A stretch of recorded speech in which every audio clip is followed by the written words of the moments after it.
Boa noite. Contam que haviam duas senhoras que foram conversar, tomar um café junto, depois de não se verem por muito tempo, foram no fim da tarde bater um papo, sentaram num cafezinho. Aí a primeira senhora chega, depois de 5 minutos chega a segunda senhora, se cumprimentam, e logo que a segunda senhora chega, na hora que ela senta, ela faz assim, uft. Aí a primeira olha para ela e faz um comentário muito curioso. Ela fala, olha, a gente combinou que a gente ia vir aqui bater um papo.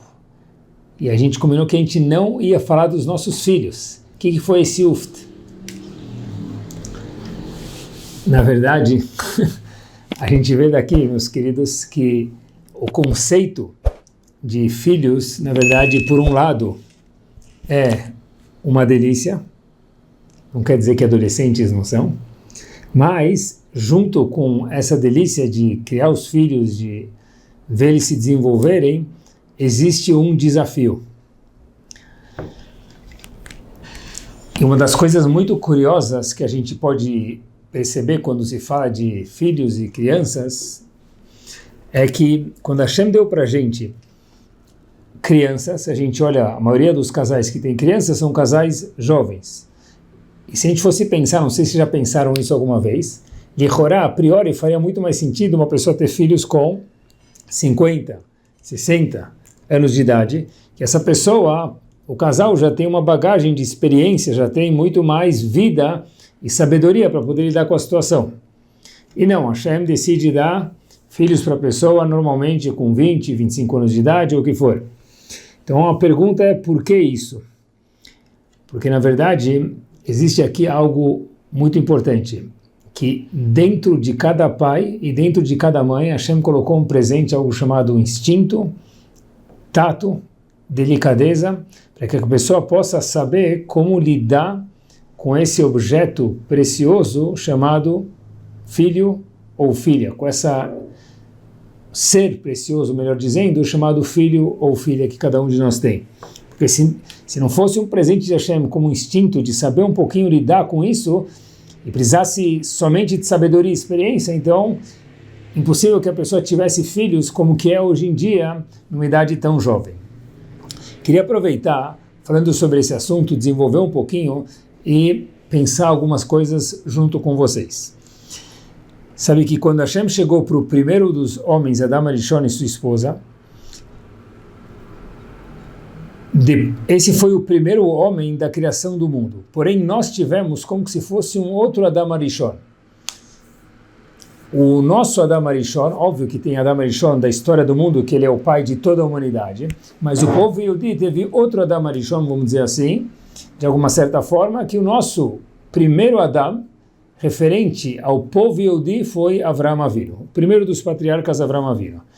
Se a gente for comparar Bnei Israel como um vagão, uma locomotiva, a gente vê que a locomotiva mãe desse trem total, chamado Bnei Israel, povo Yehudi, era Avraham Avinu.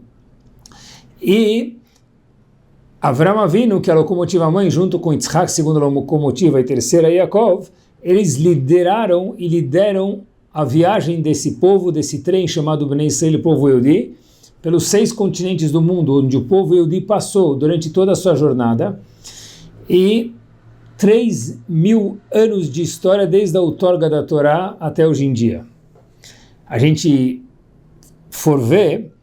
vê o povo Yehudi na saída do Egito, momentos difíceis, momentos de auge na Espanha, momentos que o povo teve mais nublado, Hurban Bet HaMikdash, a destruição do primeiro e segundo templo, Segunda Guerra Mundial, muitos outros. E tiveram muitos momentos de alegria dentro do povo. O primeiro vagão que liderou tudo isso e deu energia e deu condução para toda a história do povo foi a locomotiva mãe chamada Avraham Avinu. E de repente, Hashem escolheu ele para ele ser eleito a locomotiva mãe desse povo maravilhoso que a gente vê rodando por aí, chamado povo Yehudi. E a pergunta, meus queridos, é a seguinte: por que Hashem escolheu ele para ser a locomotiva mãe do povo Yehudi durante os 6.000 anos de história? Ele foi eleito para sempre. Qualquer sidur que a gente abre, a gente vê Elohei Avraham, Elohei Yitzhak, Elohei Yaakov no começo da Amidá. O primeiro de todos é Avraham Avinu. Como que se fosse de verdade o Adam Arishon do povo Yehudi. Ele foi o que se chama em árabe Jiddo, é o avô, o Saba, o Zeide da nação para sempre. Por que isso? Hashem conta para a gente algo muito visível na Torá Kedoshá, assim aponta o nosso Chachamim, mas está visível lá. E se a gente fosse fazer uma votação, hoje em dia está na moda fazer votação, então mandasse um WhatsApp com votações, escolher uma enquete, por que Avraham Avinu foi escolhido? O que ele tinha de plus? Apesar que Avraham Avinu a gente não tem nem ideia de quem ele era magnificamente, mas o que fez a mais Hashem escolher ele como líder da nação para sempre? Talvez a gente colocaria como opção a Hesed da bondade, que Avraham Avinu tinha tenda aberta para os quatro lados, como a gente conhece, ou o fato de Avraham Avinu ter feito o Brit Milá com 100 anos de idade, sem anestesia. Ele próprio foi o Moel, que fez a circuncisão nele próprio, não tinha anestesia, não tinha docinho, não tinha foto, não tinha nada. One man show. Ou talvez que Avraham Avinu participou da Primeira Guerra Mundial, quando teve aqueles 5 reis contra 4 reis no Sefer Bereshit, onde ele deu a vida quase para salvar seu sobrinho Lot. Então, talvez Hesed, talvez devoção do Brit Milá, talvez a empolgação de salvar o seu sobrinho Lot nessa Primeira Guerra Mundial. Opção A, B e C, mas nenhuma das opções é verdadeira. O porquê Avraham Avinu foi eleito como o primeiro vagão do trem, pessoal, isso é notavelmente impactante. Aparece no Chumash Bereshit, Perek Yud Chet, Pasuk Yud Chet, 18 e 18. Por isso que o nosso Am Yisrael é Chai, porque no Perek Yud Chet, Pasuk Yud Chet, Chai, 18 aparece o segredo desse grande homem que fez Am Yisrael Chai até hoje. Ve'Avraham Yeh Legoi Gadol. Nada mais, nada menos do que Hashem dizendo isso para a gente. Então, no question. Hashem chega e diz, Avraham Avinu vai ter um povo grande, dele vai sair um povo muito grande, não em número, mas vai ser grande. Pulo algumas palavras. Por que Hashem escolheu Avraham, em especial? Chesed, Brit Milá, devoção para salvar o sobrinho Lot, dentro de outras coisas maravilhosas que ele fez. Se Hashem não. Kiedativ leman asher etzaved banav, vet beto acharav. Porque eu sei, se Hashem por essa uma razão, que ele, Avraham Avinu, vai conduzir o seu filho e sua casa, acharav, conforme o pensamento dele, conforme os valores desse grande homem Avraham Avinu.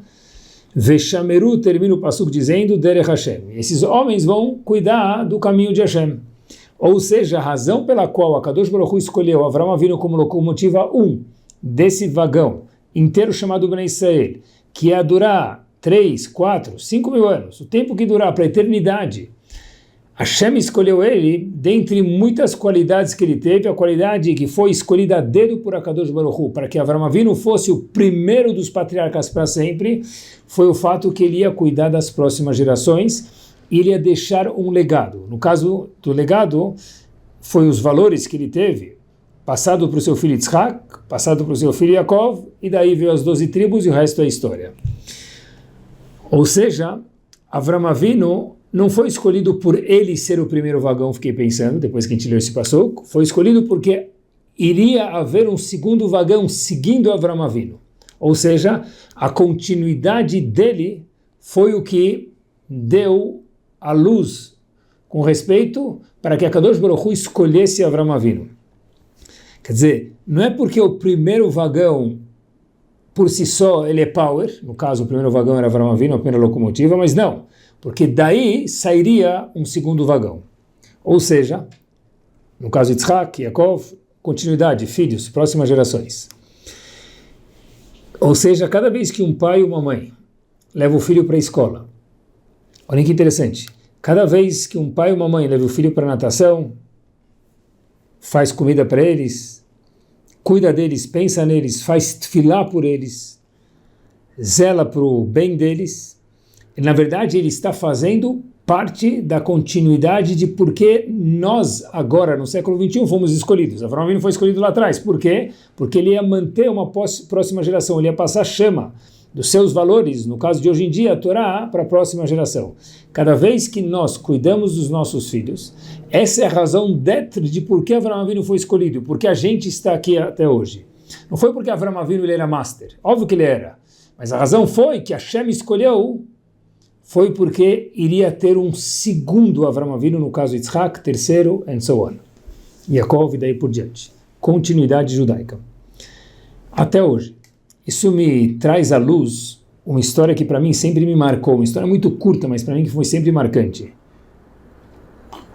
Em Nova York tem uma yeshiva chamada Shar Yashuv, o Rosh Yeshiva na época, que a história aconteceu já algumas dezenas de anos atrás, chamado Rav Freifeld, e sabem que em Nova York neva no inverno muitas vezes, e às vezes tem até tempestade, é difícil chegar nos lugares, às vezes tem strike ou tem e naquele dia as escolas não funcionam, tudo fecha. Frio, neve, e tinha shiur na yeshiva. Rav Freifeld falou, vou ou não vou para o shiur? Muita neve, muito frio, quem vai vir para o shiur? Mas ele falou, olha, se os alunos vierem, eu preciso estar lá. Então aquele trajeto que demorava poucos minutos, chegou a demorar talvez 1 hora, andando devagarzinho para não escorregar. E de repente ele chega no shiur, chega na yeshiva, e ele vê 3 alunos, entre dezenas que haviam, 3 chegaram naquele dia de frio, de neve, de tempestade. E o Rav Freifeld vai e dá o shiur, começa e pergunta e responde a Gemara ao mesmo tempo, mesma empolgação, até que um menino levanta a mão e faz uma pergunta para o Rav: quantas pessoas o senhor está vendo na frente do senhor? 3 meninos. Senta, dá o shiur, tranquilo.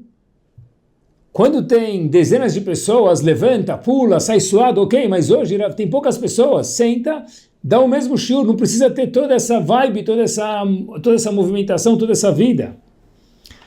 Rav Freifeld falou para eles, que talvez não foi menos do que a matéria do shiur de Gemara, a mensagem que fica hoje para a gente. Vocês estão vendo 3 alunos. Eu estou vendo 300, 3 mil, 300 mil. Porque cada um de vocês vai ter filhos. E cada filho vai ter filho. Conforme o impacto que a Torá deixar em você, no caso por ele dando shiur, isso vai impactar seu filho, e seu filho, seu neto. Então quando a gente ensina alguém, a gente está impactando todas as próximas gerações. Eu não estou ensinando de ser a Freifeld 3 pessoas. Eu estou ensinando 3 mil, 300 mil, 30 mil pessoas. Impactante, a visão de Chachamim. É por essa razão que Avraham Avinu foi escolhido, pela próxima geração, não pela dele. E quando se fala de próximas gerações, quando está preparando o shur, me lembrei de um passuco. Hashem conta para a gente, no Sefer Dvarim, bem no fim, do fim da Torá, no capítulo 32, passuco 7, Zechor e Motolam. Hashem para a gente, olha, aprenda da história. Aprender da história, porque a história se repete muitas vezes, é um must de acordo com Hashem. Está escrito na Torá, Zechor e Motolam, lembre a história do mundo, Binu Shenot Dorvador. E pense no que passou de geração em geração. Pensa, porque a história ela volta a se repetir. She'al avicha ve'agetcha, termina o passuco. Pergunta para o seu pai, ele vai te contar o que aconteceu. Zekerecha, e os sábios veem lá, eles vão explanar para você o que aconteceu na história antes, como o povo passou por aqui, como ele migrou aqui, foi para lá, e daí por diante. Aprender a nossa história, conhecer ela, porque a história se repete. É assim que esse passuco vem ensinar para a gente.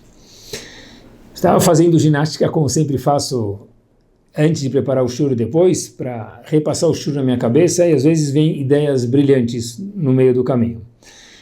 E estava pensando nesse passuco quando estava fazendo ginástica e me veio uma luz. O passuco fala para a gente, pessoal, e olhem que lição power referente à educação dos filhos. Zechor e Motolam, Binu Shenot Dorvador. Lembra e entenda da história para que você possa continuar tocando a história daqui para frente. Mas a palavra Shenot Dorvador, os anos que passaram, os anos que virão, a palavra Shenot, fiquei pensando, não é só Shanim de anos, vem da palavra Shinui. Shinui é o quê? Diferença. Shenot Dorvador, para que nós possamos ensinar a Torá, passar nossos valores para frente, tem algo powerosíssimo aqui.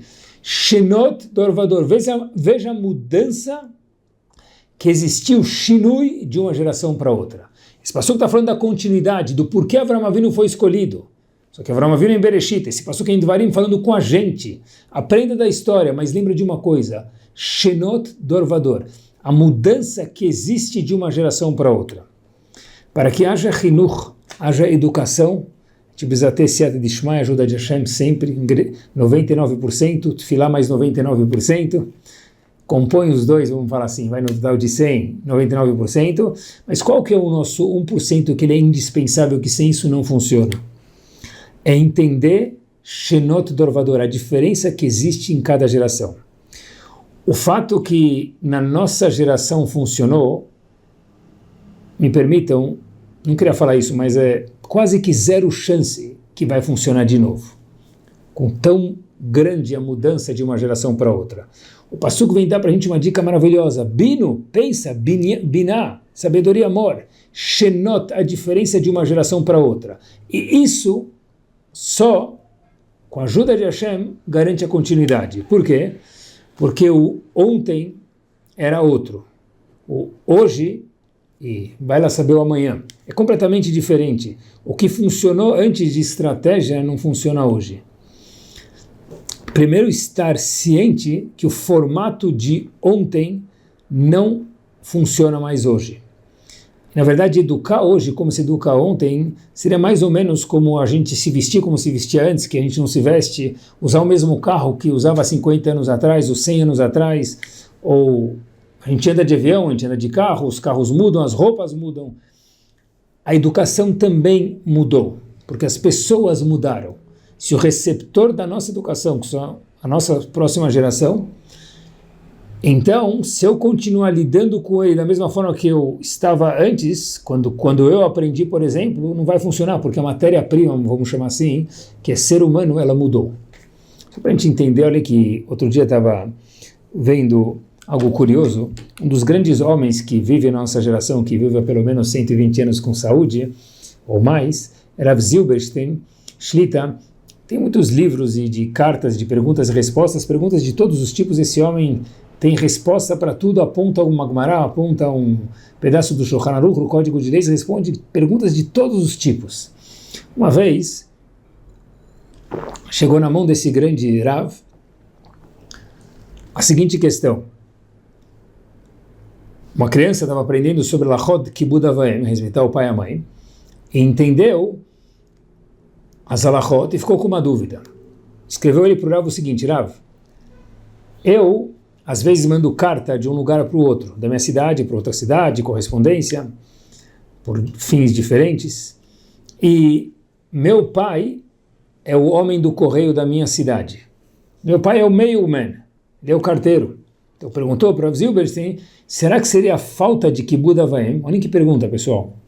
Mandar uma carta via correio, e eu sei que provavelmente meu pai, que é o homem do correio aqui da cidade, um dos dessa cidade pequena, ele que vai acabar levando a carta. Então estou fazendo meu pai trabalhar para mim, isso é falta de respeito, talvez. Olhem como os tempos mudaram. Hoje em dia, não sei nem quem faria uma pergunta dessa. Talvez hoje em dia a gente às vezes encontra, eu sei que não é comum para o Hashem, mas às vezes a gente encontra um pai chegar para um filho chegar para o pai e falar: ô velho, aqui o menino estava perguntando se eu posso mandar uma carta que talvez, meu pai é um dos homens de correio da cidade, que tem poucos aqui, e carteiros, e talvez ele vai acabar levando a carta. Os tempos mudaram. Binu, Shenot, a diferença, Shinui, diferença em hebraico, Dorvador, de uma geração para outra. Um dos challenges da nossa geração, desafios que existe, referente a Hinur, e eu falo isso depois de muito conversar com muitos pais e ler, e aprender, e olhar para um pouco de experiência que a gente tem, e escutar convenções de psicólogos americanos. E se a gente for olhar, a nossa geração, cada uma tem desafios e todas as gerações são maravilhosas. Mas se a gente for fazer um comparativo, por exemplo, da nossa geração com uma geração atrás, ou duas com certeza para ficar muito mais notável, no conceito de resiliência, no conceito de ser mais laid back, mais passivo, menos proativo, no conceito que a gente fala em português, ser raçudo, a nossa geração parece ser um pouco menos raçudo, ela é mais frágil, mais delicada do que a geração uma ou duas atrás, com certeza. E a gente precisa reconhecer isso, Bino, Sheno, Dorvador, ver as diferenças que existem de uma geração para outra. Óbvio que tem pérolas maravilhosas e jovens maravilhosos de todas as formas, mas essa peculiaridade, ela existe nessas características que a gente mencionou. Ainda mais, pelo contrário, que com todas essas fragilidades e resiliência mais fraca, ou ser menos proativo, como a gente mencionou, mais frágil, alguém que se sobressai e se mantém de forma saudável, como eu sempre falo e repito, essa pessoa é o herói hoje em dia. Na verdade, é o herói nos olhos das pessoas, nos olhos de HaKadosh Baruch Hu, indiscutivelmente. Mas a gente precisa aprender Bino Sheno Dorvador. A diferença que existe. Por quê, pessoal? Porque se eu entendo que aquele com o qual eu vou trabalhar, que no caso são os nossos filhos no shiur de hoje, é diferente, eu não posso usar a mesma ferramenta que eu usava lá atrás, porque ela não vai conseguir virar aquele parafuso, vamos chamar assim, para exemplificar, para ficar um pouco mais fácil para a gente entender, porque aquela ferramenta que virava parafuso X não vira parafuso Y hoje. Por que isso, pessoal? Por que mudou tanto de uma geração para outra? Qual é o ponto peculiar em específico? É o seguinte, se a gente for olhar, tem algo muito, muito curioso. É incrível como a nossa Torá é vasta e cada vez que a gente aprende uma coisa mais maravilhosa e na verdade está falando com a gente hoje. Se a gente for olhar o primeiro passuco de Dvarim, o primeiro passuco do livro de Dvarim, Hashem começa com Moshe Rabbeinu, Hashem via Moshe Rabbeinu, começa a contar para o povo a trajetória que eles fizeram nos últimos anos no deserto. E um dos lugares que aparece logo no começo é chamado Dizahav. É o nome de um lugar onde o povo passou. Só que a Gemara logo fala, o que quer dizer Dizahav? Zahav é ouro e Di é chega. Então tem alguma alusão a outra coisa esse nome? Diz a Torá, diz a Gemara no Tratado de Brachot, na página Lev, coração, porque esse é o coração do ensino, talvez. Lamed Bet Amud Alev, Lev. Esse é o coração do Hinuch. Mai Dizahav, pergunta a Gemara, por que esse lugar é chamado Dizahav? O que tem a ver com chega de ouro? Esse é o nome dos lugares que o povo passou na trajetória do deserto, na saída do deserto. Mas tá bom, por que a Torá conta isso pra gente? Pergunta a Gemara, esse nome em específico.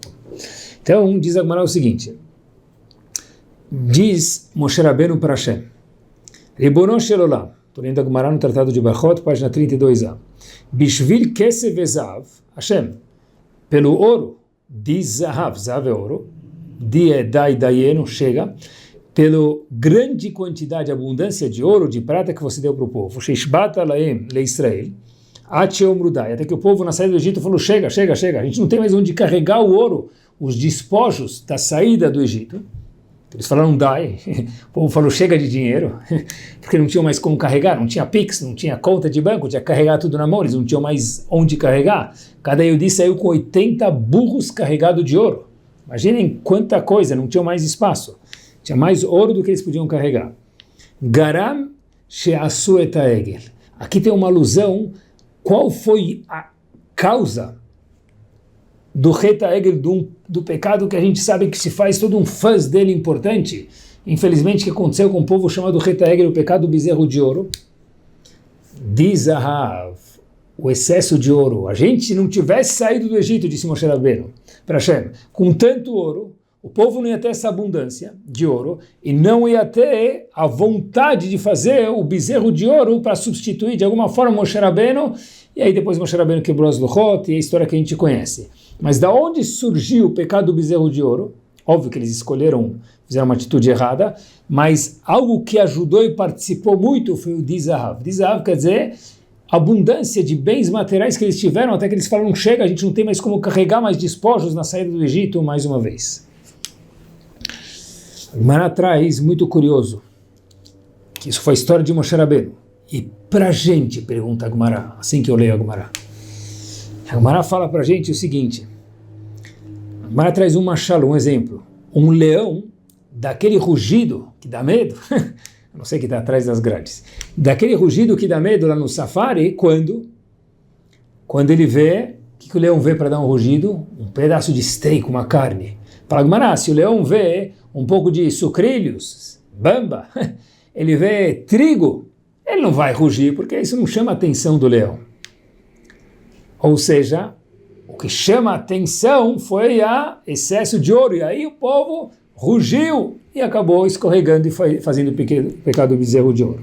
E a Gemara traz mais um exemplo muito peculiar, muito interessante. Diz a Gemara o seguinte, queridos.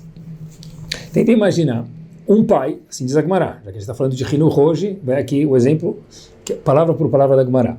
Que um pai, que ele vai, ele dá banho no filho, deixa ele bonitinho, penteia o cabelo, passa gel, arrumadinho, etc e tal, vai no shopping, compra roupa nova para ele, pendura ouro no colar dele, Zahav, como o Passuco disse, no caso de dia dar o cartão de crédito para ele, no celular mesmo, pronto, não tem mais nem cartão, tudo digital, e ele coloca ele num lugar imodesto. Fala Gemara as seguintes palavras, Ma ya'ase aben shelo yechtah. Pergunta Gemara, quando o filho se equivoca e faz uma escolha ruim, quem que errou? Assim que eu entendi a Gemara. Fala Gemara, óbvio que todo mundo é responsável por suas escolhas. Mas a Gemara fala, olha o que aconteceu aqui. O que o filho já pode fazer para não pecar? No caso aqui, o causador foi o pai, não foi o filho. Igual que o povo estava no deserto e só chegaram a fazer o pecado do bezerro de ouro. Assim foi Moshe Rabbeinu alegando para com Kadosh Baruch Hu, porque eles tinham muito ouro. Assim também, quando o filho fica lá arrumadão, etc, tal, bonitão, cartão de crédito, relógio, cabelo, motorista, para ele parar na porta, na esquina, no canto, de um lugar imodesto. E a palavra imodesta ela é muito variável, depende dos valores de cada um. Pergunta a Gemara, como é que é possível que o filho não peque? Eu fiquei pensando comigo mesmo, queridos. Qual é o comparativo desse exemplo, da vestimenta, do cartão de crédito, de arrumar o filho e deixar ele num lugar lá e falar, ó, tá aqui, tudo é teu, para hoje em dia? Que cenário vem à cabeça de cada um de nós? Eu fiquei em silêncio, fico 2 segundos, porque não tem resposta. Porque não tem uma resposta exata para isso. Mas é algo que a gente precisa pensar mesmo. Que para cada um é diferente, depende de onde ele mora, depende de quanto dinheiro ele tem, mas ainda assim, agora ainda fala um fato, quando a criança tem tudo, como que é possível que ela não peque? Porque a abundância, o excesso, quando a pessoa não sabe manipular isso, faz a pessoa se perder. Eu lembro quando eu era pequeno, eu adorava, hoje em dia não existe mais, era um fliperama de bolinha, hoje em dia é tudo joguinhos, mas quem é da época do antigamente vai lembrar, um fliperama de bolinha. E aí pinball chamava. E aí tinha muitas máquinas diferentes. E aí quando a gente jogava bem, de repente em vez de jogar com uma bola só que saía durante o jogo, às vezes lançava 2, 3, 4 bolas, e aí de repente a gente se via jogando com 4 bolas.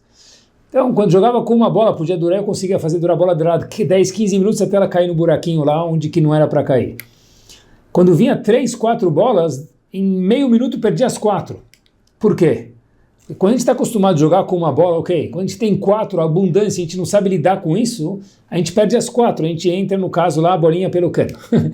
Aqui, a ideia que tem é, nós, crianças, jovens, falando, a gente não sabe lidar com a abundância, até pessoas adultas têm dificuldade. Imagina uma criança, quando a gente dá mais para uma pessoa do que ela consegue carregar, mesmo monetariamente, mesmo habilidades de ir, voltar, gastar, fazer, se vestir, essa pessoa não consegue saber como articular tudo isso. E diz a Gemara, como que é possível que o filho não peque? Como que é possível que o filho não se corrompa nos valores, não escolha amigos ruins, não faça coisas erradas? Pessoal, fortíssimo quando se fala de Hinuch. Nós fomos escolhidos, Avram Avinu, por quê? Porque ele se preocupou com a próxima geração. Binu Shenod Orvador, entender a diferença de uma geração e outra. A peculiaridade da nossa geração é a abundância. A abundância de Zahav faz com que a pessoa, sem querer, ninguém faz por mal, se perca. Mas o que a gente pode fazer antes disso é não chegar a dar limites, não dar limites, porque essa abundância em excesso faz a pessoa se perder. Fico pensando, qual que é a resposta? Não sei, mas talvez tenha que ter uma semanada. Qual o valor da semanada? Boa pergunta, tem que parar e pensar, cada caso é um caso. Quantas viagens tem que fazer por ano? Cada feriado hoje, de verdade, pessoal, incrível, virou uma razão para pular um dia antes, um dia depois, e transformar em uma viagem muitas vezes internacional. Ah, mas eu posso, Baruch Hashem, que possa até os 120 com muita saúde e fartura. Mas não é só eu posso. O Mará falou para a gente, uma das razões que causou o povo fazer o pecado do bezerro de ouro, assim fala Mará, não é, gente? É Hashem. Moshe Rabbeinu conversando com Hashem. É o fato que eles tinham muito, e ter muito, e não saber lidar com isso, dá demais. Quando a gente abre a torneira demais, inunda a casa. Mesmo a torneira tem aquela rosca lá para abrir um pouquinho. Às vezes mais, às vezes menos.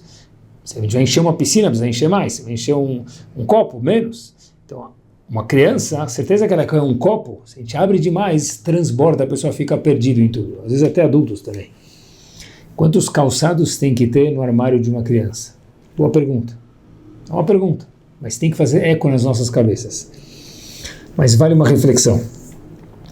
Às vezes, quando a gente volta de viagem, traz presente, mas por que você não me trouxe aqueles 3 coisas que eu te pedi? Falei, não, porque das 3 eu deixo você escolher 2 e avisa antes da viagem ou na volta, ou o que for. Não dá para falar tudo sim, porque tudo sim faz mal. Essa é a geração que tem um teste mega difícil, a nossa. É incrível que um dos testes difíceis no Hinuch, mas ele é indispensável, como a gente está vendo agora, é falar não para os filhos. Outro dia eu estava conversando com um pai, estava justo falando sobre esse assunto. Falei, por que você acha que pessoa, família, filhos, Baruch Hashem, criados, e idade, capacidade, eu falei, por que você acha? Ele falou, Rabino, a gente chega do trabalho, a gente vai para a sinagoga, volta, estuda, etc. e tal, a gente chega do trabalho, a gente já deu pelo dia. São muitos estímulos diários, demais, centenas, milhares.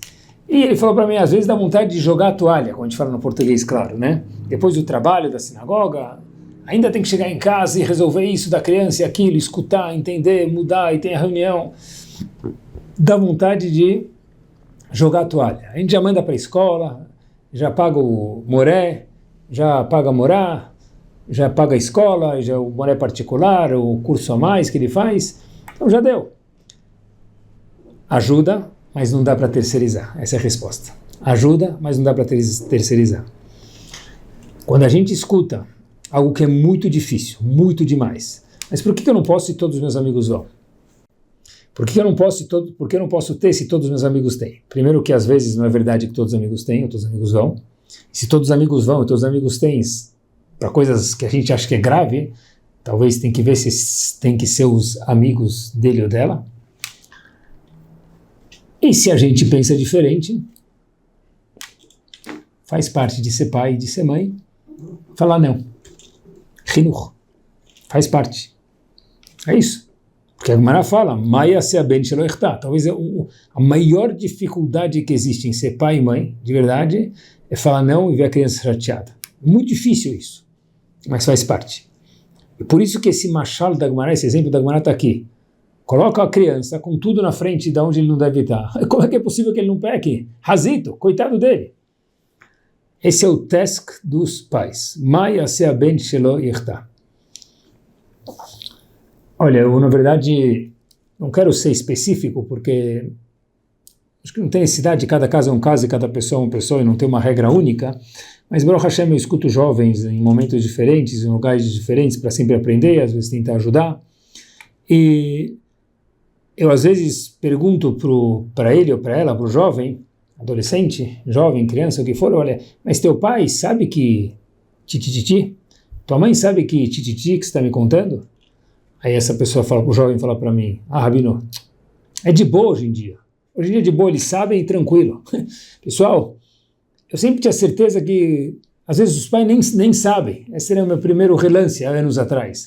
Hoje, eu escuto os jovens falando, eles sabem. Falei, certeza? Se teu pai soubesse, meu pai sabe. Mas hoje em dia é de boa. Faz parte do trend de hoje em dia. Pessoal, faz parte do trend porque a gente deixou fazer parte. Eu sei que é muito difícil. Ou fala não, ou ir contra. Uma hora a gente fala, tá, faz o que você quiser, vai, já deu. Cansei, perdi a paciência. Mas Avraham Avinu foi escolhido para ser o primeiro vagão porque haveria um próximo vagão com os mesmos valores dele. Se nós falarmos sim para tudo, parece que a gente está sendo gentil, mas acontece o contrário. Porque psicologicamente falando, tem muitos estudos sobre isso, que as crianças deep down, não sei se elas externalizam isso no começo, é difícil, mas deep down, todo mundo gosta de ter limite. Quando alguém tem limite, mostra que tem alguém que gosta dele. Quando pode tudo, quer dizer que fomos trocados do amor para o materialismo. Eu estou te dando X, dinheiro, viagem, passeio, sushi, e aí pega isso em vez da minha atenção, que não é o correto. Avraham Avinu tocou do primeiro vagão para o segundo, Yitzhak do segundo para o terceiro Yaakov. Pessoal, certeza absoluta, nós somos o último, ou penúltimo dos vagões. Está no fim da história de Ben Israel já, no finzinho, acabou. E a gente precisa fazer o nosso teste, porque Avraham Avinu fez um esforço tão grande para que chegasse até aqui, e a gente não pode jogar a toalha, meus queridos. Saber falar, não. Saber falar, nós não pensamos igual a todo mundo. É difícil, vai fazer birra, faz parte. Óbvio que tem muitos sims no meio do caminho. Eu queria andar mais um passo para frente e contar para vocês o seguinte, que muitas vezes a gente tenta eliminar a frustração na vida das crianças. Faz isso parte que a nossa geração, como falei há minutos atrás, é menos resiliente. Daí por diante, como a gente mencionou alguns pontos sobre a nossa geração. A gente muitas vezes acaba com maior boa vontade, maior carinho e maior sorriso do mundo, fazendo aparentemente o que parece uma gentileza. Sabe, eu faço lição de casa, tá difícil? Senta que eu faço por você, né? Pronto, já resolve, vai para a escola. A gente acaba às vezes amarrando o sapato da criança quando desamarra. A criança vai viajar, deixa que eu te faço toda a mala, se está ocupado, eu faço a mala por você. Olha, tá difícil, eu vou te vestir na cama, eu te compro, já que não vai dar tempo de você ir comprar. Óbvio que a gente pode ajudar eles, mas quando a gente fala eu te compro, eu te faço, eu te levo, eu te, qual o espaço que a gente deixa para eles aparecerem, para eles fazerem, para eles serem ativos? Quase que nada. Amanhã, se precisar tirar a mesa ou o prato da mesa, pessoal, se a gente deixa um pedaço de papel no chão de casa, alguém abaixa para pegar? Ou quando a mocinha passar amanhã que trabalha em casa, a doméstica que trabalha em casa, ela vai pegar? Faça um teste. Deixa um pedaço de papel no chão e se pergunta, olha, alguém abaixa para pegar ou todo mundo passa e ninguém pega? Pode ser numa instituição, pode ser numa escola. Alguém vai abaixar para pegar? Normalmente quem abaixa para pegar, ou alguém que é mais velho, ou uma criança que em casa participa dos testes de casa. Faça um teste. É incrível. De verdade. Por quê? Deixa eles participarem, deixa eles irem comprar uma vez. Outro dia estava na farmácia, estava vindo para dar o shiur hoje aqui. Estava na farmácia, vi uma criança indo comprar o remédio. Óbvio que era uma coisa que uma criança podia comprar, não é nada perigoso. Olha que bonito. A criança foi lá comprar alguma coisa, a mãe estava esperando e ela voltou. Ensina responsabilidade para uma criança, óbvio do que está no nível dela. Mas quando a gente faz tudo por eles, a gente resolve, a gente corta caminho, é mais rápido. Certeza que não vai dar errado se eu fizer em vez dele. Mas um minuto. Cadê o espaço da criança? Depois, a criança fica passiva, ela não faz, ela não ajuda. Por quê? Porque a gente, na verdade, no começo não deu esse espaço para elas. Sabem que é muito curioso, quem já foi para Israel, algo muito, muito interessante. A gente fica até assustado. A gente muitas vezes vê uma criança levando a outra, não um adulto levando uma criança levando a outra na rua, e ela para no semáforo. Quem já foi para lá já viu isso, muitos bairros. Ela fica parada, e aí você fica se perguntando o que ela está esperando. Ele espera um adulto passar da mão para ele, atravessa junto com o adulto, e depois continua levando a criança para a escola. Quer dizer, uma criança leva a outra para a escola. Tenta imaginar que tipo de responsabilidade já uma criança com 10, 11 anos de idade já tem. Óbvio que isso depende da cultura do lugar e da segurança, e cada momento que o Bezat Hashem fique bom lá também. Mas a ideia que a gente tem aqui é, quando a gente dá responsabilidade para alguém, a gente dá espaço para ele crescer. A gente faz tudo pela pessoa, amarra o cadarço para ele, abre a porta, fecha a porta, leva, levanta, faz. Então a gente não dá chance para eles crescerem. E só para a gente terminar, pessoal, esses pontos importantíssimos de Hinuch, sabe falar não, entender a diferença de uma geração para outra, dar espaço, dar responsabilidades para eles, entender que é por isso que Avraham Avinu foi escolhido e é isso que Hashem espera da gente. Não é quem nós somos, também é, mas é quem nós vamos deixar aqui na próxima geração. Eu vi um pasuk no começo do Navi Melachim Aleph, sexto pasuk. David HaMelech, colocar no contexto, tinha um filho chamado Adoniá. Esse Adoniá, filho dele, mais uma história para David HaMelech, ele foi se rebelar contra o próprio pai e pegar o reinado de David HaMelech. E o pasuk fala para a gente, ler e traduzir, Velo atzavo aviv miamav. O pai dele, no caso David HaMelech, pai de Adoniá, mais uma vez, Lo atzavon, sim, a tradução, ele não reprimiu seu filho durante a vida dele. Quer dizer, o pasuk veio contar para a gente aqui, óbvio, no nível de David HaMelech, deve ter tido 0,001 de erro, mas esse pinguinho de erro, o pasuk conta para a gente, é que o pai não reprimiu seu filho Adoniá.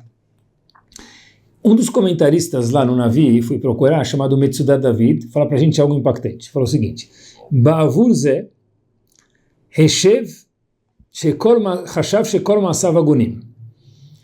O filho, no caso Adoniá, Ba'avur ze, pelo fato que o pai não repreendeu ele, Hashav Shekol Ma'asav Agunim, pensou que os atos eram bons, porque se o pai nunca falava não para ele, etc e tal, então deve ser que os atos dele próprios são bons.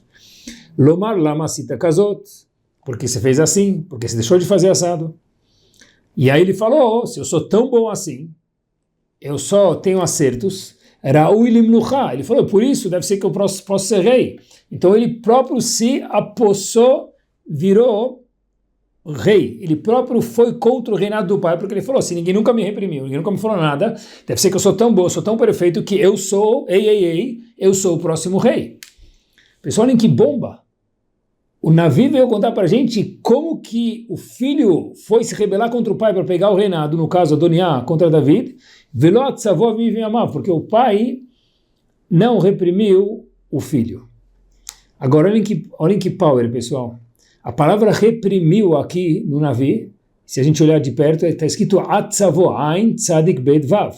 Vem da palavra o que é Etzev em hebraico. O que quer dizer Etzev? Chatear. Então o pai não chateou o filho.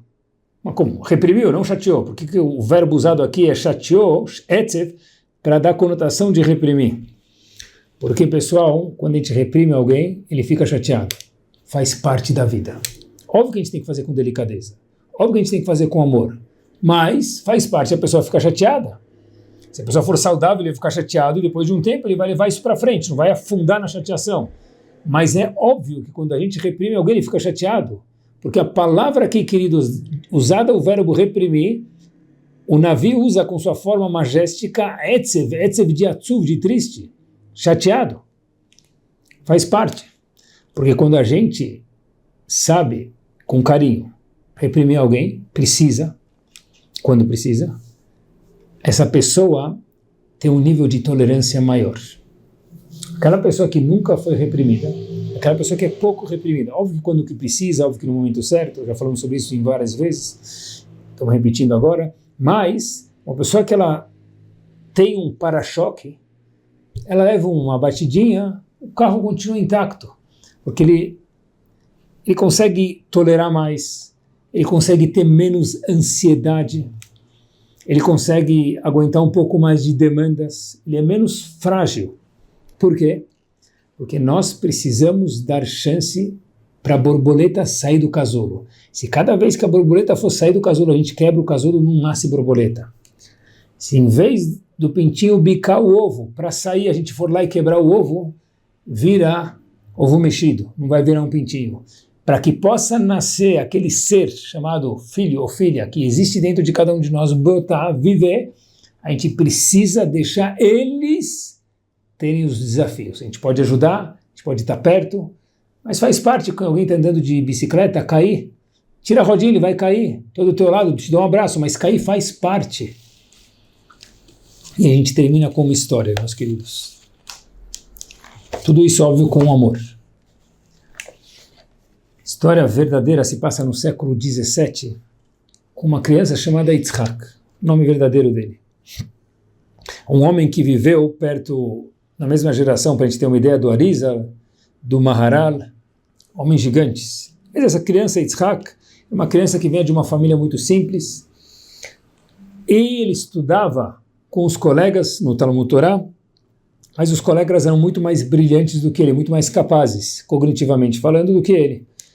E Yitzhak tinha um irmão mais velho também, que era o modelo dele, mas que Yitzhak também estava longe mesmo do irmão, que era mais inteligente do que ele. Tentava se esforçar nos estudos, mas voltava para casa frustrado, de verdade, muito difícil a vida dele. Até que chegou a noite do Bar Mitzvah de Yitzhak. E dentro dos Ashkenazim o costume era, e ainda é até hoje, de falar uma drachá, um público religioso mais elaborada. Yitzhak, quando foi dar a drachá dele, o discurso dele, vamos chamar assim, foi algo muito, muito simples, porque ele não conseguia fazer nada melhor do que isso. Um dos dias, Yitzhak foi rezar Arvit na sinagoga, e no finzinho de Arvit ele se coloca embaixo de uma das carteiras da sinagoga, se esconde lá, termina a reza, tenta imaginar século XVII, sinagogas mais simples, o shamash, o encarregado desliga a luz, vê que não tem ninguém lá, aparentemente, não sabia que Yitzhak estava embaixo da mesa, da carteira, e vai embora. Yitzhak vê que todo mundo saiu, ele levanta, ele começa, vai perto do Aron HaKodesh, onde fica o Sefer Torah, ele começa a fazer tefilá para Hashem, fala, Hashem, por favor, abre minha cabeça, eu quero uma coisa, entender Torá, eu quero estudar Torá. E ele segura aquelas portas de madeira do Aron HaKodesh, na frente do Aron HaKodesh, na frente da sinagoga, com emoção, e de repente Yitzhak começa a chorar. Ele começa a fazer tefilá e chorar, e quando ele pede para Hashem, Hashem, por favor, eu quero crescer, eu quero entender, eu quero me esforçar e ter frutos. E quando ele menos percebe, ele adormeceu, dormiu. Dia seguinte, Shaharit, o Shamash, entra na sinagoga, vê uma coisa estranha deitada na frente, vai um pouco mais devagar, vê que é uma criança, ele acorda o menino, e pergunta para o menino, Yitzhak, o que você está fazendo aqui? Aí o menino falou, nada não, desconversou, foi lá, fez Shaharit, tocou o dia dele, nunca contou para ninguém. Mas Yitzhak vai para o Heider e dias depois, o Rav dele pergunta para ele no Heider, no Talmud Torá, na escola, fala, olha, eu vi que o seu entendimento do shiur da aula mudou da noite para o dia, do vinho, da água para o vinho. Nessas últimas semanas, eu queria entender de você o que aconteceu nessas semanas. Yitzhak ficou um pouco de vergonha, falou, puxa, eu quero saber mesmo. Yitzhak chegou para ele, para o Rav dele no cantinho e contou. Ele foi no Aron HaKodesh, chorou, estava sozinho na sinagoga, fez tefilá. E meus queridos, esse Yitzhak, isso mesmo, história verdadeira, se tornou no futuro, anos depois, Rav Yitzhak Kramer, que talvez ainda não chame a atenção de ninguém. Mas, se eu falar para vocês, Magen Avraham, um dos comentaristas no Shulchan Aruch, um dos comentaristas que aparece do lado, no comentário do Shulchan Aruch, um dos comentaristas que o Mishnah Brurah traz ele inúmeras vezes, um dos comentaristas que na Halachá, e N livros, centenas, dezenas de livros de Halachá apontam ele, foi esse menino que tinha dificuldade de entender. Foi esse menino que falou, eu vou dormir na sinagoga, vou chorar na frente de Hashem. E teve o mar aberto, teve seu cérebro aberto para receber a Torá. A verdade é, fiquei pensando, o que aconteceria se o pai dele falasse, eu vou rezar por você, não se preocupa, se esforça, nunca teria saído Magen Avraham. a gente não teria ele hoje em dia. A gente precisa deixar nossos filhos fazerem a parte dele. Porque quando eles fizerem a parte deles, nós veremos o sol que existe dentro de cada criança raiar da forma mais maravilhosa possível. Porque para uma semente crescer, precisa de água. Para a semente que existe dentro de cada um dos nossos filhos crescer, meus queridos, e quando a gente termina, a gente precisa deixar eles regarem isso com esforço, com suor. Pode ser que algum dia com lágrimas, pode ser que algum dia com limitações, porque no fim, quem ama de verdade e com amor faz tudo isso, essa pessoa de verdade tem filhos que brilham. Bezat Hashem, com a Siyata Dishmai de Akadosh Baruch Hu, a gente possa colocar essas mensagens em prática e ver o sol, a luz, o brilho maravilhoso que existe em cada criança do jeito que ele ou ela é. Semana maravilhosa a todos.